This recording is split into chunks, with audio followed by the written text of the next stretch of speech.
Hi all, welcome back to the channel Anas lifestyle. ಇವತ್ತಿನ ವ್ಲಾಗ್ನ ನಾನು ಸ್ಯಾಟರ್ಡೇ ವ್ಲಾಗ್ನ ನಾನು ನಿಮ್ಮ ಜೊತೆ ಶೇರ್ ಮಾಡ್ಕೊಳ್ತಾ ಇದ್ದೀನಿ. ಇವತ್ತು ಮಧ್ಯಾಹ್ನದಿಂದ ನಾನು ವ್ಲಾಗ್ನ ಸ್ಟಾರ್ಟ್ ಮಾಡ್ಕೊಳ್ತಾ ಇದ್ದೀನಿ. ಬನ್ನಿ ಏನಾಗುತ್ತೆ ಹೆಂಗೆ ಅಂತ ನೋಡೋಣ. ಇವಾಗ ವೀಕೆಂಡ್ ಆಗಿರೋದ್ರಿಂದ ತಂಗಿ ಬಂದಿದ್ಲು. ಮತ್ತು ನೆಕ್ಸ್ಟ್ ಡೇ ನಮ್ಮ ಮನೇಲಿ ಪಿತೃಪಕ್ಷ ಮಾಡೋ ಫಂಕ್ಷನ್ ಇಟ್ಕೊಂಡಿದ್ವಿ. ಹಾಗಾಗಿ ಮಕ್ಕಳಿಲ್ಲ ಅಂತಂದರೆ ಅಜ್ಜಿ ತಾತನಿಗೆ ಏನಾಗುತ್ತಲ್ವ ಮೊಮ್ಮಕ್ಕಳಿಲ್ಲ ಅಂತಂದರೆ. ಹಾಗಾಗಿ ಮಕ್ಕಳನ್ನ ಕರ್ಕೊಂಡು ಬಂದಿದ್ಲು. ಅವಳು ಈ ವೀಕ್ ಬರೋಲ್ಲ ಅಂದ್ಕೊಂಡಿದ್ಲು, ಯಾಕಂದರೆ ಮಂಡೆಯಿಂದ ಮಗುಗೆ ಎಕ್ಸಾಮ್ ಇತ್ತು. ಬಟ್ ಇಲ್ಲಿ ಈ ಥರ ಪ್ರೋಗ್ರಾಮ್ ಇಟ್ಕೊಂಡಿರೋದ್ರಿಂದ ಇಲ್ಲ ಬರಲೇಬೇಕು ಅಂತ ನಮ್ಮ ಅಪ್ಪ ನಮ್ಮ ಅಮ್ಮ ಕರೆಸ್ಕೊಂಡಿದ್ರು. ನಾನು ಮಶ್ರೂಮು ಮತ್ತು ಆಲೂಗಡ್ಡೆ ಎಲ್ಲ ಹಾಕಿ ಸಾಂಬಾರು ಮಾಡಿಟ್ಟಿದ್ದೆ. ಅವ್ರು ಬರೋ ಅಷ್ಟರಲ್ಲಿ ಬಂದು ಊಟ ಮಾಡ್ಕೊಳ್ತಾ ಇದ್ಲು. ಅವ್ರಿಗೆ ಊಟಕ್ಕೆ ಏನಾದರೂ ಇರಲಿ ಅಂದ್ಬಿಟ್ಟು ಸ್ವಲ್ಪ ಹಪ್ಳ ಕರ್ಕೊಡ್ತೀನಿ, ಮಕ್ಕಳಿಗೆ ಇಷ್ಟ ಆಗುತ್ತೆ ಅಂತ. ಅಕ್ಕಿ ಹಪ್ಳ ಇತ್ತು ಮನೆಯಲ್ಲೇ. ಇಲ್ಲೊಬ್ರು ಬರ್ತಾರೆ, ಅವ್ರು ಸಖತ್ತಾಗಿ ಅಂದರೆ ಎಷ್ಟು ಟೇಸ್ಟಿಯಾಗಿರುತ್ತೆ ಗೊತ್ತಾ ಅವ್ರ ಹತ್ರ ಹಪ್ಳ. ಚೆನ್ನಾಗಿರುತ್ತೆ. ಗೌರಿಬಿದನೂರಿಂದ ಬರೋದಂತೆ. ಹಾಗಾಗಿ ಪಾಪ ಇರಲಿ ಅವ್ರಿಗೂ ವ್ಯಾಪಾರ ಆಗಲಿ ಅಂತ ತೊಗೊಳೋದು. ಅವರು ತೊಗೊಳ್ಳೋ ತನಕ ಬಿಡೋದೇ ಇಲ್ಲ. ಅದಕ್ಕೋಸ್ಕರ ಒಂದು 100 ರೂಪಾಯಿಗಾದರೂ ತೆಗೆದಿಟ್ಕೊಂಡಿರ್ತೀವಿ. ಮಕ್ಳಿಗೆ ಇವಾಗ ಹಪ್ಳ ಕರ್ಕೊಟ್ರೆ ಸ್ವಲ್ಪ ಆರಾಮಾಗಿ ಖುಷಿಯಾಗಿ ತಿನ್ಕೋತಾರೆ. ನೋಡ್ಬೋದು ಮಕ್ಕಳೆಲ್ಲನೂ ಅವ್ರಿಗೆ ಖುಷಿ ಒಂಥರ ಹಪ್ಳ ತಿನ್ನೋದು ಅಂದರೆ. ಅನ್ನ ತಿನ್ನೋದು ಬಿಟ್ಬಿಡ್ತವೆ. ನಾನು ಇನ್ನೂ ಸ್ವಲ್ಪ ಲೇಟಾಗಿ ಸುಟ್ಕೊಬರ್ಬೇಕಾಯ್ತು ಅಂತ ಅನಿಸ್ತು. ಇಲ್ಲಿ ನೋಡಿ ನನ್ನ ಚಿಕ್ಕ ಬೇಬಿ ಡಾಲ್ ಹೆಂಗೆ ಆಡ್ತಾಯಿದ್ದಾಳೆ ಅಂತ. ಅವಳು ಇವಾಗ ಮೊದಲೆಲ್ಲ ರಾಕೋರಲ್ಲಿ ಮಲ್ಕೋತಾಳಿಲ್ಲ, ಇವಾಗ ಚೆನ್ನಾಗಿ ಮಲ್ಕೊತಾಳೆ. ಸ್ವಲ್ಪ ಹೊತ್ತು ಆಟಾಡ್ತಾಳೆ. ಮತ್ತು ಇಲ್ಲಿ ನೋಡ್ಬೋದು ನಮ್ಮಮ್ಮ ಮನೆ ಒರೆಸ್ತವ್ರೆ. ನಮ್ಮಮ್ಮಂಗೆ ಸ್ವಲ್ಪ ಜಾಸ್ತಿ ಸುಸ್ತು, ಅದಕ್ಕೆ ಕಸ ಗುಡಿಸಿ ಕ್ಲೀನಾಗಿ ಒಂದು ಕಡೆಯಿಂದ ಮನೆ ಒರೆಸ್ಕೊಂಬಂದ್ಲು. ಇನ್ನು ನಾಳೆ ಬೆಳಗ್ಗೆ ಪೂಜೆ ಮಾಡೋ ಅಷ್ಟರಲ್ಲಿ ನಮ್ಮಮ್ಮ ಒರೆಸ್ಕೋತಾರೆ. ಇವಳು ಫುಲ್ಲು ಕ್ಲೀನಾಗಿ ಒರೆಸ್ಬಿಟ್ಟು ಹೋದ್ರೆ. ನಮ್ಮ ರೂಮಲ್ಲಿ ಬಟ್ಟೆಗಳು ನೋಡ್ಬೋದು, ಎಷ್ಟು ಬಟ್ಟೆ ಆಯ್ತಪ್ಪ ದೇವ್ರೆ. ಇಲ್ಲಿರೋದಂತೂ ಇವಾಗ ನಾನು ತೋರಿಸ್ತೇನಲ್ಲ, ಈ ಪಾಟ್ ಫುಲ್ಲು ನಮ್ಮದೇ ಬಟ್ಟೆಗಳಿರೋದು. ಅಷ್ಟು ಬಟ್ಟೆ ಇವಾಗ ನಾನು ಏನಾರ ಊರಿಗೆ ಹೋದರೆ ಅಷ್ಟು ಖಾಲಿ ಆಗುತ್ತೆ. ಈ ಬಾಗಿಲು ಹಿಂದೆ ಇದು ಏನು ಬುಟ್ಟಿ ಮೇಲೆ ಅವೆಲ್ಲ ನಮ್ಮವೇ ಇಟ್ಟಿರೋದು. ಯಪ್ಪ, ಟೆಂಪ್ರವರಿ ಲೈಫ್ಗೆ ಇಷ್ಟು, ಇನ್ನೂ ಊರಲ್ಲಿ ಅದು ಹೆಂಗೆ ಇಟ್ಕೋತೀನೋ ಏನೋ ಒಂದು ಅರ್ಥ ಆಗ್ತಾಯಿಲ್ಲ ನನಗಂತೂ. ದೇವ್ರ ಸಾಮಾನು ತೊಗೋಬೇಕು. ಪಾಪ ನಮ್ಮಮ್ಮ ಯಾಕೋ ನಡುವೆ ಬಲ್ಲ ಸುಸ್ತು ಬೀಳ್ತಾರೆ, ವಯಸ್ಸಾಯಿತು.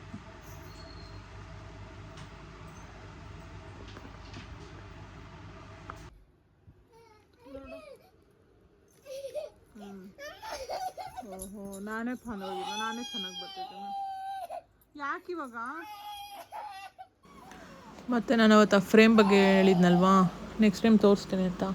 ನಿಮಗೂ ಇದರಿಂದ ಏನಾದರೂ ಯೂಸ್ ಆಗುತ್ತಾ ಅಂತ ನೋಡಿ. ಈ ಥರ ಮಕ್ಕಳದು ಏನು ಬರುತ್ತೆ, ಕೈ ಹಚ್ಚು ಕಾಲು ಹಚ್ಚು ತೊಗೊಂಡು ನನಗೆ ಹ್ಯಾಂಡ್ ಕಾಸ್ಟಿಂಗ್ ಮಾಡಿಸ್ಬೇಕು, ಫುಡ್ ಕಾಸ್ಟಿಂಗ್ ಮಾಡಿಸ್ಬೇಕು ಅಂತ ಸಿಕ್ಕಾಪಟ್ಟೆ ಆಸೆ.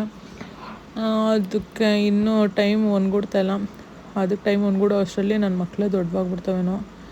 ನೋಡೋಣ ಹೆಂಗಾಗತ್ತೆ ಅಂತ. ಇದನ್ನು ಮಾಡಿಸಿದ್ಮೇಲೆ ಒಂದು ಸ್ವಲ್ಪ ಸಮಾಧಾನ ಅಂತಲೇ ಹೇಳ್ಬೋದು. ಮನೆಯಲ್ಲೇ ಸ್ವಲ್ಪ ಏನಂತಾರೆ, ಈ ಮಿಡಲ್ ಕ್ಲಾಸ್ ಫ್ಯಾಮಿಲಿ ಅಂತ ಹೇಳ್ತಾರಲ್ಲ, ನಮ್ಮ ಮೆಂಟಾಲಿಟಿನೇ ಇಷ್ಟ ಆಗಿರುತ್ತೆ. ದುಡ್ಡು ಎಲ್ಲ ಮಾಡಿಸ್ಬೇಕು ಅಂತ ಪ್ರತಿಯೊಂದಕ್ಕೂ ಆಸೆ ಪಡ್ತೀವಿ, ಬಟ್ ಏನೂ ಮಾಡೋಕ್ಕಾಗಲ್ಲ. ಸಾಹುಕಾರಾದರೆ ಎಲ್ಲ ಮಾಡ್ಕೋತಾರೆ. ಏನೋ ಒಂಥರ ನಮಗೂ ಖುಷಿ, ಮಕ್ಕಳದು ಬೇಗ ಬೇಗ ಬೆಳೆದು ಬಿಡ್ತಾರೆ ಅಂತ. ಇಲ್ಲಿ ನೋಡ್ಬೋದು ಆನ್ಲೈನಲ್ಲೆಲ್ಲ ಸಿಗುತ್ತೆ ಸಪ್ರೇಟಾಗಿ ಈ ಥರ ಫ್ರೇಮ್ಸು. ನಾವು ಕಲರ್ ಪೇಪರ್ಸ್ನಲ್ಲಿ ಮನೆಯಲ್ಲೇ ಮಾಡಿಟ್ಟಿದ್ವಿ. ಅವ್ರದ್ದೆಲ್ಲ ಏನದು ಅಚ್ಚು ತೊಗೊಂಡಿದ್ವಲ್ಲ, ಆ ಅಚ್ಚನ್ನ ಇವಾಗ ನನ್ನ ಮಕ್ಕಳದ್ದು ಮಾತ್ರ ಹಾಕಿಟ್ಟಿದ್ದೆ. ನನ್ನ ತಂಗಿ ಮಕ್ಕಳದು ಅವಳೇ ಬರಲಿ, ಅವಳ ಹೆಸರು ಬರೀಲಿ ಅಂದ್ಬಿಟ್ಟು ಅವಳಿಗೋಸ್ಕರ ವೆಯ್ಟ್ ಮಾಡಿ ಇವಾಗ ಬಂದಮೇಲೆ ಅವಳು ಬರೀತಾಯಿದ್ಲು. ನಾನಿಲ್ಲಿ ಫ್ರೇಮ್ ಹಾಕ್ಕೊಡ್ತೀನಿ, ಊರಿಗೆ ತೊಗೊಂಡೋಗು ಅಂತ ಹಂಗೆ ಅಂತ ಇಲ್ಲಿ ರೆಡಿ ಮಾಡ್ತಾಯಿದ್ದೀನಿ. ಇಲ್ಲಿ ನೋಡ್ಬೋದು ಇವಾಗ ಕಂಪ್ಲೀಟ್ ಆದಮೇಲೆ ತೋರಿಸ್ತೀನಿ ರೀ, ಅದೆಷ್ಟು ಚೆನ್ನಾಗಿ ಕಾಣಿಸುತ್ತೆ ಅಂತ. ನಾನು ಗೋಡೆ ಮೇಲೆ ತೋರಿಸ್ನಲ್ವ ಅವಾಗ ನಿಮಗೆ ಎಷ್ಟು ಚೆನ್ನಾಗಿ ಕಾಣಿಸ್ತಾಯಿತ್ತು. ಏನೋ ಒಂಥರ ಖುಷಿ ನನಗಂತೂ ಆ ಫ್ರೇಮ್ ನೋಡ್ತಾ ಇದ್ರೇ ಖುಷಿ ಅಂದರೆ ಖುಷಿ. ಊರಿಗೆ ತೊಗೊಂಡೋಗಿ ಹಾಕ್ಕೊಬಿಟ್ಟು ನಾನಂತೂ ಮಲ್ಕೊಳ್ಳೋ ರೂಮಲ್ಲಿ ಹಾಕ್ಕೊಬಿಡ್ತೀನಿ. ನಾನು ಕಣ್ಣು ಬಿಟ್ಟರೆ ಕಣ್ಣು ಮುಚ್ಚಿದ್ರೆ ಅವೇ ಕಾಣಿಸ್ತಾ ಇರ್ಬೇಕು ನನ್ನ ಮಕ್ಕಳದು. ಅದಕ್ಕೆ ಪ್ಯಾಕ್ ಮಾಡಿ ಇಟ್ಟಿದ್ದೀನಿ, ನಾಳೆ ಊರಿಗೆ ಹೋದಾಗ ತೊಗೊಂಡೋಗ್ಬೇಕು. ಇಷ್ಟೊತ್ತು ಇದೇ ಕೆಲಸ ಆಯಿತು ಫ್ರೇಮ್ದೆಲ್ಲ. ಇವಾಗ ಅದೆಲ್ಲ ಮುಗಿದ್ಮೇಲೆ ಕ್ಲೀನಾಗಿ ಎಲ್ಲ ಎತ್ತಿಟ್ಬಿಟ್ಟು ಹೊರಗಡೆ ಬಂದು ಕುತ್ಕೊಂಡ್ವಿ. ಒಳಗಡೆ ಸಿಕ್ಕಾಪಟ್ಟೆ ಸೆಕೆ ಆಗ್ತಾಯಿತ್ತು. ಇಲ್ಲೆಲ್ಲ ಮಕ್ಳು ಆಡ್ತಾಯಿದ್ರ. ನನ್ನ ಮಗಳಿಗೆ ಒಬ್ಬಳೇ ಇದ್ದರೆ ಸ್ವಲ್ಪ ಬೇಜಾರಾಗಿರ್ತಾಳೆ. ಇವಾಗ ನನ್ನ ತಂಗಿ ಮಕ್ಕಳು ಬಂದರೆ ನಮ್ಮ ಪುಣ್ಯ ಯೋಗಿಸಿದ್ರೆ ಚೆನ್ನಾಗಿ ಆಟ ಆಡ್ಕೊಂಡಿರ್ತಾಳೆ. ನೋಡ್ಬೋದು ಏನೇನೋ ಡ್ಯಾನ್ಸ್ಗಳೆಲ್ಲ ಆಡ್ತಾಯಿದ್ರು. ಮತ್ತು ಮೊನ್ನೆ ಹಾಫ್ ಇಯರ್ ಬರ್ಡೇದು ಕೇಕ್ ಮೈತು ಅದನ್ನು ತಿಂದ್ಕೊಂಡು ಡ್ಯಾನ್ಸ್ ಎಲ್ಲ ಆಡ್ತಾಯಿದ್ಲು ನನ್ನ ಮಗಳು. ಇನ್ನು ಅವಳು ಹೊರಡೋ ಟೈಮ್ ಬಂತು. ಅವಳು ಕೆಲಸ ರಜೆ ಇರಲಿಲ್ಲ, ಹಾಗಾಗಿ ನಾಳೆ ಬರ್ತಾಳೆ. ನನ್ನ ಮಗಳು ನೋಡಿ ಹಿಂದೆ ಬಿದ್ದವಳೆ. ಅವಳಿಗೆ ನಮ್ಮ ಈ ನಡುವೆ ನಮ್ಮ ನವಿ ಅಂದರೆ ಜಾಸ್ತಿ ಇಷ್ಟ ಅವಳಿಗೆ. ಅದಕ್ಕೆ ಬರ್ತಾಳೆ ಬನ್ನಿ ಅಂತ ಹೇಳ್ಬಿಟ್ಟು ಕರ್ಕೊಂಬರ್ತಾ ಇದ್ದೀನಿ ಇವಾಗ. ಬರ್ರಿ ನಾಳೆ ಬರ್ತಾಳೆ ಬರ್ರಿ.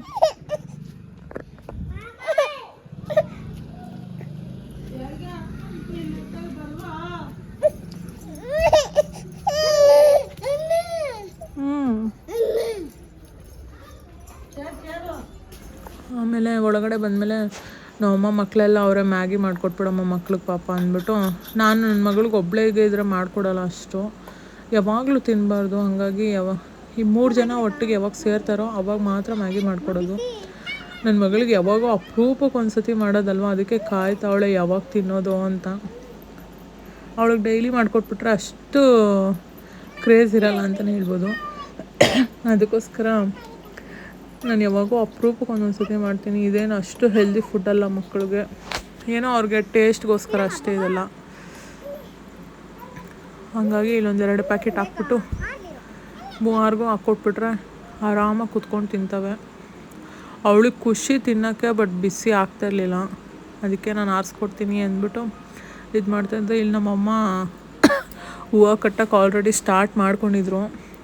ಕನಕಾಂಬ್ರ ನಮ್ಮಮ್ಮನೇ ಕಟ್ಟೋದು, ಈ ರೋಸ್ ಹೂವು ಮಾತ್ರ ನಾನೇ ಕಟ್ಕೊಡ್ತೀನಿ ಬಿಡಮ್ಮ, ಎಷ್ಟು ಕೆಲಸ ಅಂತ ಮಾಡ್ತೀಯ ನೀನು ಅಂತ ನಮ್ಮಮ್ಮಂಗೆ ಹೇಳ್ತಾಯಿದ್ದೆ. ಕನಕಾಂಬ್ರ ಒಂದು ಅರ್ಧ kg ತೊಗೊಂಬಂದಿದ್ರು ಅಂತ ಹೇಳ್ಬೋದು. ಕನಕಾಂಬ್ರ ಅಂತೂ ಸಾಗೋದೇ ಇಲ್ಲ. ಮತ್ತು ನೆಕ್ಸ್ಟ್ ಡೇ ಪೂಜೆ ಮಾಡೋಂಗಿಲ್ವಲ್ಲ. ಒಬ್ಬೊಬ್ಬರ ಮನೇಲಿ ಒಂದೊಂದು ಥರ, ಎಲ್ಲರ ಮನೇಲೂ ಒಂದೇ ಥರ ಮಾಡ್ತಾರೆ ಅಂತ ಹೇಳೋಕ್ಕಾಗಲ್ಲ. ನಮ್ಮ ಮನೇಲಿ ಪಿತೃಪಕ್ಷ ಮಾಡೋ ದಿವಸ ದೇವ್ರ ಮನೆ ಬಾಗಿಲೇ ತೆಗಿಯಲ್ಲ ನಾವು ಅಂತ ಇರೋದು ನಮ್ಮ ಕಡೆ ಪದ್ಧತಿ. ಅವತ್ತು ದೇವ್ರ ದೀಪನೂ ಹಚ್ಚಲ್ಲ, ದೇವ್ರ ಮನೆ ಬಾಗಿಲು ತೆಗಿಯಲ್ಲ. ಅದಕ್ಕೆ ಹಿಂದಿನ ದಿವಸ ನೈಟೇ ದೇವ್ರ ಪಾತ್ರೆ ಎಲ್ಲ ಕ್ಲೀನಾಗಿ ತೊಳೆದು ಫೋಟೋ ಎಲ್ಲ ಒರೆಸಿ ಆಲ್ರೆಡಿ ಬಟ್ಟೆ ಎಲ್ಲ ಇಟ್ಬಿಟ್ಟಿದ್ದೀನಿ.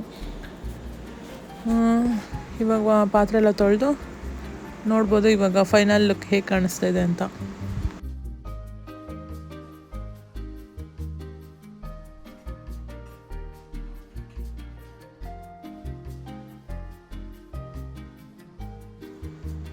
ಇಲ್ಲಿ ದೇವ್ರ ಮನೆಯೆಲ್ಲ ಕೆಲಸ ಮುಗಿಸ್ಕೊಂಡು ಬರೋ ಅಷ್ಟರಲ್ಲಿ ನಮ್ಮ ಅಪ್ಪ ಊಟ ಮಾಡ್ತಾಯಿದ್ರು. ನನ್ನ ಮಕ್ಕಳದೆಲ್ಲ ಊಟ ಆಗಿತ್ತು. ಇಲ್ಲಿ ನನ್ನ ಚಿಕ್ಕ ಮಗಳನ್ನ ಮಲಗ್ಸೋಕ್ಕೆ ಟ್ರೈ ಮಾಡ್ತಾವ್ರೆ, ಬಟ್ ಇವಳು ಮಲಗ್ತಾಯಿಲ್ಲ. ಈ ನಡುವೆ ಜಾಸ್ತಿ ಅಂದರೆ ಜಾಸ್ತಿ ಆಡ್ತಾವಳೆ ನನ್ನ ಮಗಳು. ದೊಡ್ಡವಳು ಆಗ್ಬಿಟ್ಲು, ಇವಾಗ ನಿದ್ದೆ ಕಮ್ಮಿ ಆಗೋಯ್ತು.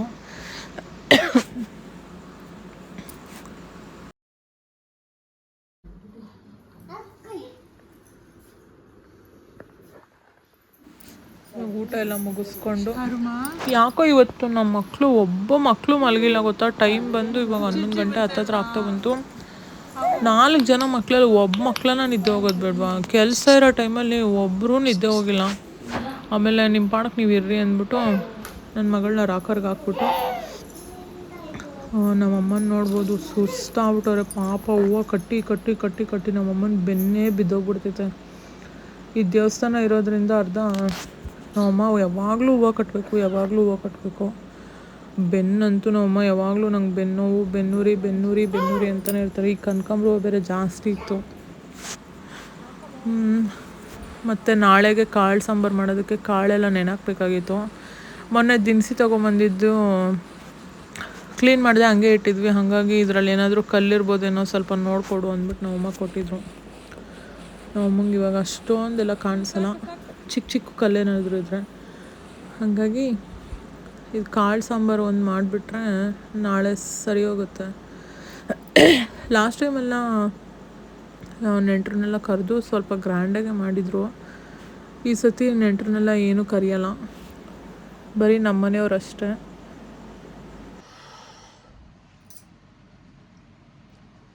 ಇವತ್ತಿನ ಕೆಲಸ ಇಷ್ಟಾಯಿತು. ಇನ್ನು ಇವಾಗ ಮಲ್ಕೊಳಕ್ಕೆ ಬಂದಿದ್ದೀನಿ. ಪಾಪ ನಮ್ಮಮ್ಮ ಅಂತೂ ಎಷ್ಟು ಕೆಲಸ ಮಾಡ್ತಾರೆ ಅಂದರೆ ಅಷ್ಟು ಕೆಲಸ ಮಾಡ್ತಾರೆ. ಹಾಗಾಗಿ ಇನ್ನೇ ನೆಕ್ಸ್ಟ್ ಇಯರ್ ಅಂತೂ ನಾನು ಇಲ್ಲಿರಲ್ಲ. ಇಲ್ಲಿರೋದಕ್ಕೆ ನಾನು ಮಾಡ್ತೇನೆ. ನನ್ನ ತಂಗಿ ಬಂದಿದ್ರೆ ಅಂತೂ ಎಲ್ಲ ಕೆಲಸ ಅವಳೇ ಮಾಡ್ಕೊಳ್ಳೋಳು. ಪಾಪ ಅವಳು ಕೆಲಸ ರಜೆ ಸಿಕ್ಕಿಲ್ಲ, ಹಾಗಾಗಿ ನಮ್ಮಮ್ಮ ಒಬ್ಬರೇ ಒದ್ದಾಡ್ತಾಯಿದ್ರು. ಅದಕ್ಕೆ ಇಷ್ಟೊತ್ತವರೆಗೂ ಒಂದು ಸ್ವಲ್ಪ ಮಾತ್ರ ಹೂವು ಕಟ್ಕೊಟ್ಬಿಟ್ಟು ಬಂದೆ. ಇನ್ನೂ ಇವಾಗ ಬಾಗಿಲು ತೊಳೆಯೋಕೆ ಹೋಗ್ತಾರೆ. ನಾಳೆ ಬೆಳಗ್ಗೆ ಬಾಗಿಲೆಲ್ಲ ಏನು ತೊಳೆಯೋಂಗಿಲ್ಲ, ರಂಗೋಲಿ ಎಲ್ಲ ಹಾಕೋಂಗಿಲ್ಲ ಅಂತ ಹೇಳೋರೆ. ಹಾಗಾಗಿ ಪೂಜೆನೂ ಇವತ್ತೇ ಮಾಡಿಬಿಟ್ರು, ನಾಳೆ ಬಾಗಿಲು ಹಾಕ್ಬೇಕಂತ. ನೋಡೋಣ, ನಮ್ಮಮ್ಮ ಬೆಳಗ್ಗೆ ಎಬ್ಬರಿಸಿದ್ರೆ ಎದ್ದೊಳೋದು, ಇಲ್ಲ ನಾನು ನಾರ್ಮಲಾಗಿ ಎದ್ದೊಳ್ತೀನಿ. ಆಲ್ರೆಡಿ ನನ್ನ ಚಿಕ್ಕ ಮಗಳು ಅಲ್ಲೇ ಮಲ್ಕೊಬಿಟ್ಟಿದ್ಲು, ದೊಡ್ಡ ಮಗಳಿಗೂ ನಿದ್ದೆ ಬಂತು. ನಾಳೆ ನಮ್ಮ ಮನೇಲಿ ಪಿತೃಪಕ್ಷ ಮಾಡೋದು. ನಾಳೆ ಹೊಸ ದಿನದ ಸಂಡೇ, ನಾಳೆ ಹೊಸ ಬ್ಲಾಗ್ನ ನಾನು ನಿಮ್ಮ ಜೊತೆ ಶೇರ್ ಮಾಡ್ಕೊಳ್ತೀನಿ. ನೋಡೋಣ ಯಾವಾಗಿಂದ ಸ್ಟಾರ್ಟ್ ಮಾಡ್ತೀನಿ, ಯಾವಾಗ ಎಂಡ್ ಮಾಡ್ತೀನಿ ಅಂತ.